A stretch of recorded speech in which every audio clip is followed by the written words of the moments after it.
ಕರ್ನಾಟಕ ರಾಜ್ಯದ ಮಾಜಿ ಉಪಮುಖ್ಯಮಂತ್ರಿಗಳು, ಇಂದಿನ ಗೃಹ ಸಚಿವರು 74ನೇ ಹುಟ್ಟುಹಬ್ಬವನ್ನು ಸರಳವಾಗಿ ಇವತ್ತು ಆಚರಣೆ ಮಾಡ್ಕೊಂಡಿದ್ದಾರೆ.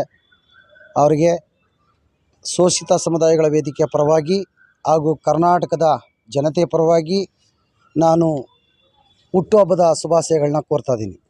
ಈ ಸಂದರ್ಭದಲ್ಲಿ ಕರ್ನಾಟಕದಲ್ಲಿ 3 ಬಾರಿ ಗೃಹ ಸಚಿವರಾದಂಥ ಏಕೈಕ ಹೆಗ್ಗಳಿಕೆ ಮತ್ತು ಕೀರ್ತಿ ಡಾಕ್ಟರ್ ಜಿ ಪರಮೇಶ್ವರ್ ಸಾಹೇಬರಿಗೆ ಸಲ್ಲುತ್ತೆ. ಅದರ ಜೊತೆಗೆ ಇಡೀ ಭಾರತದಲ್ಲಿ ಒಂದು ರಾಷ್ಟ್ರೀಯ ಪಕ್ಷದ ಕರ್ನಾಟಕ ಪ್ರದೇಶ ಕಾಂಗ್ರೆಸ್ ಸಮಿತಿಯ ಅಧ್ಯಕ್ಷರಾಗಿ 8 ವರ್ಷಗಳ ಕಾಲ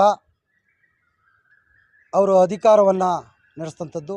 ಅದರ ಜೊತೆಗೆ ಅವರ ನೇತೃತ್ವದಲ್ಲಿ 2013ರಲ್ಲಿ ಈ ಕರ್ನಾಟಕ ರಾಜ್ಯದಲ್ಲಿ ಕಾಂಗ್ರೆಸ್ ಪಕ್ಷ ಅಧಿಕಾರಕ್ಕೆ ತರುವಲ್ಲಿ ಅವರ ಶ್ರಮ ಅತಿ ಹೆಚ್ಚು.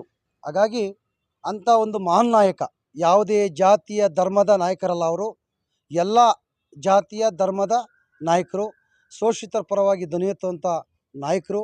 ಹಾಗಾಗಿ ಭಗವಾನ್ ಬುದ್ಧ, ಕ್ರಾಂತಿಕಾರಿ ಬಸವಣ್ಣ, ಬಾಬಾ ಸಾಹೇಬ್ ಅಂಬೇಡ್ಕರ್, ಪೆರಿಯರ್ ಅವರ ಮಾರ್ಗದರ್ಶನದಲ್ಲಿ ಇನ್ನೂ ಕೂಡ ಈ ರಾಜ್ಯಕ್ಕೆ ಶೋಷಿತ ಸಮುದಾಯಗಳಿಗೆ ಹೆಚ್ಚಿನ ಕೆಲಸವನ್ನು ಮಾಡಲಿ ಅಂತ ಈ ಶುಭ ಸಂದರ್ಭದಲ್ಲಿ ಹಾರೈಸ್ತಾ ಇದ್ದೀನಿ.